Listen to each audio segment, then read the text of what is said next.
Hi, welcome back to JQLFC. I'm here with Justin, Hello. and this is the post match after a disappointing match, really. Yeah. That it's Brighton 2, Liverpool 1 at the MX. Uh, Danny Welbeck scored both goals. Yep. And in between, Milos Kerkis scored a Very good very equalizer. yeah, it was a Yeah. really good Yeah. equalizer. But Justin, Yeah. first off, let's just get your initial reaction. After such a disappointing defeat. Yeah, I mean that's the word, right? Disappointing is the word. It's just not good enough. It felt like the entire match, all the players were second, like they were second to every single ball. Just there was no intensity, no press, nothing, and it just we couldn't in the second half we couldn't even string like three passes together. It was just bad. But what is the, or should I say, do you think if Ekatike was not injured? Because for those who didn't Yeah. watch the match, Ekatike was injured in as early as the 8th minute, if I'm not mistaken, and he was replaced by Curtis Jones. Yep. So we didn't have a striker for almost the whole match. And Ekatike is also the pressing type. So do you think that if Ekatike was not injured, maybe we could have had a better chance? Yeah, so I think for any team, losing Ekatike is a big blow, but I think especially for us, where we always try to look to hit on the counter, we had absolutely zero pace once Hugo was off, and you could tell that we were trying to get the ball forward, but every time the ball got to like Wirtz or Don or whoever, there was just nobody else to pass to because we just had no pace. There was nobody else on the overlap. There was nobody making that forward run.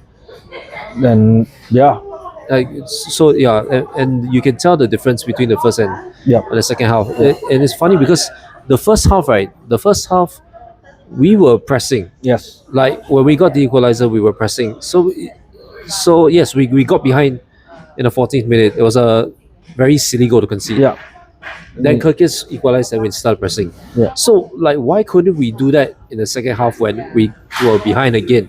I mean, to be fair, the Mohamed Dashvili keeper, right? Maybe he could have saved the second goal. Yep. Maybe he could have gone forward, but Yep. never mind. Once we got behind, we didn't press. Yeah. Like, why couldn't we repeat what we did in the I first half? mean, one of the things is like if we look at the squad depth, like the players that they brought on, you would think that these are all players that we would love to have on our team. Like when they brought on like Baleba and they brought on, like Mitoma, you're like, wow, I would love to have them on our team. But at the same time, it's like there was just no intensity. It's just it almost looked like they were just lazy, just trying to block space rather than going for the ball. And it was just nobody was really pushing. It felt like, I don't know, are they tired? Is it tactics? Is it what they were told? I don't know. And it just looked like nobody was in it. Yeah. Something I also noticed throughout this season, it's not just this game, we're playing from the back.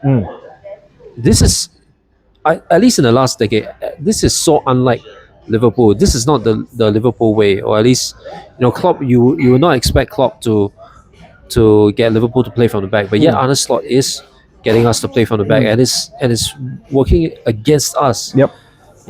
It's almost reminiscent of like when Unai Emery was at Arsenal. They played from the back and the opposition is pressing them. Yep. So why Yep. is Slot still so stubborn? So I think it's okay to want to play from the back, but if you want to play from the back, you gotta have people that are willing to run into the space to give your other players options. You can't just like say I want to play from the back, but you have players like just static at where their positions are. There's nobody running into space, nobody creating options, and I think it all boils down to that. It's either are they too calm, are they too chill, but at the same time, like it's okay to be calm on the ball, but there's a certain point where it crosses over to being lazy. And I feel like that's a lot of the issue. If you want to play out the back, you cannot be lazy.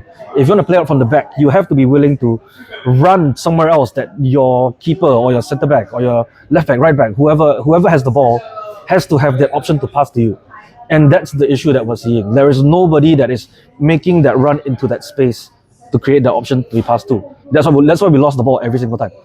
Because especially the right side, because as I recall, right, like Jeremy Frimpong is that guy to fill in that gap, like you said, right? So I think the moment we subbed him out for Ingemoa, which we totally understand because we don't have any right backs after Frimpong. And Ramsey is not yet ready for some reason. So I think that's why we kind of lost Nobody would come running, backwards. running into Yeah, space. yeah, Yeah. yeah. So Yeah. okay, this is the international break is coming up. Yep. Right after this, it's a very actually before that, like how is it that we can like whack Galatasaray Yeah. 4-0 second leg just to get through the quarterfinals and then have a performance like this I with mean, the same players yeah. no less. Okay, minus Ekitike because he's injured for the whole match, so we Yeah. pretty much play without a striker. So like how does that happen? I think that's the summary of the season, right? It's just pure inconsistency. One game would be amazing, the next 3 games are rubbish, and then there's just no consistency. I mean, if you look at our form, I think it's like what 4 wins in the Prem in the last 12, 13, something like that. Like this is the kind of form that would have gotten any other manager fired. Like you think about any other manager of any team that is defending a title, 4 wins in 12 or 13, you're gone. Mm.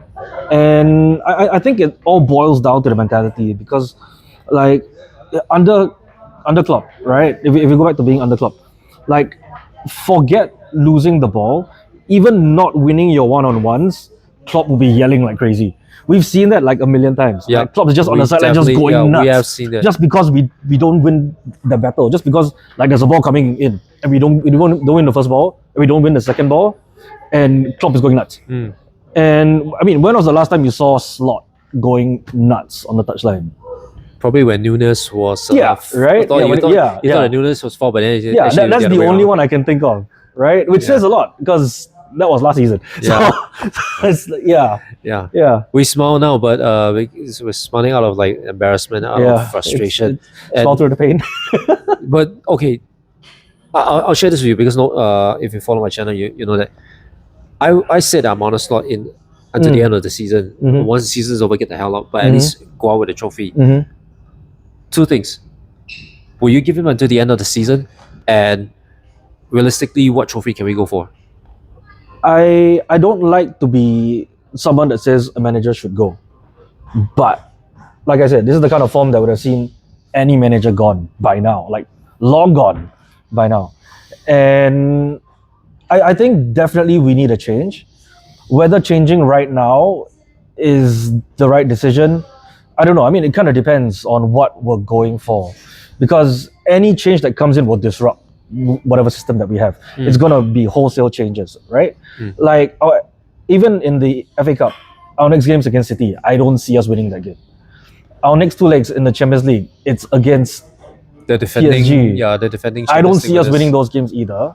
And if we carry on in the Prem in this kind of form, we are not going to be anywhere near guaranteed spots in the Champions League. It almost seems like, Villa's dropping points, Chelsea's dropping points, but we are not trying to win points. It almost looks like there's no desire from the team to want to go for it. So if a new manager comes in to bring that desire back, like even if it's Gerrard as an interim, or if we're just getting Xavi Alonso in straight away, right? Those are the players that when they come in, they have that gravitas with them. They have that, let's say. But don't you think it's a bit too late for as the fans in UK always call it, new manager bounce? Like Carrick came in time after Amorim was gone, right? Rossinier, he tried after Enzo Maresca left, but isn't now at this stage of the season, isn't it a little bit too late for an interim? We saw how remember when David Moyes years ago, he went until almost the end of the season and Ryan Giggs took over, but there was no change in the end. So don't you think that that the new manager bounce effect at this stage will not work? So I think it's not too late yet if we make the change right now, because we're only 2 points behind Villa in 4th. If Chelsea win, we are also 2 points behind them, and we will all have 7 games left at the end of the season. I don't see Villa or Chelsea winning all 7 games on their current form. Actually, we're facing them in our last 7 games. Correct. So I think if we have like that new manager bounce come in, we win 5-6 games on the bounce, we have a good chance of doing that. But I don't see us winning 5-6 games on this one. If you get what I'm trying to say. No, I totally get it. Yeah. So I think in that sense, under slot right now, we're not gonna get it anyway. We're not gonna win enough games between now and the end of the season to secure us the Champions League spot. So if that opportunity comes up, we know PSG loves to go for these opportunistic moves. FSG, sorry, love to go for these opportunistic moves. And if a thing comes up where they have this discussion that said, look, we need to get Slot gone to get somebody else in to have that bounce, the new manager bounce, just to carry us to the end of the season, even if it's Gerrard on an interim to come in and just kick the players up the backside and be like, look, this is what it means to play for Liverpool Football Club. If that's what it takes for us to win 5, 6, 7 games, the last 5, 6, 7 games in the league, then that's a gamble I think we should take. Okay. Thank you. Well, thanks for joining us. And we hope to see you in the next video. See you.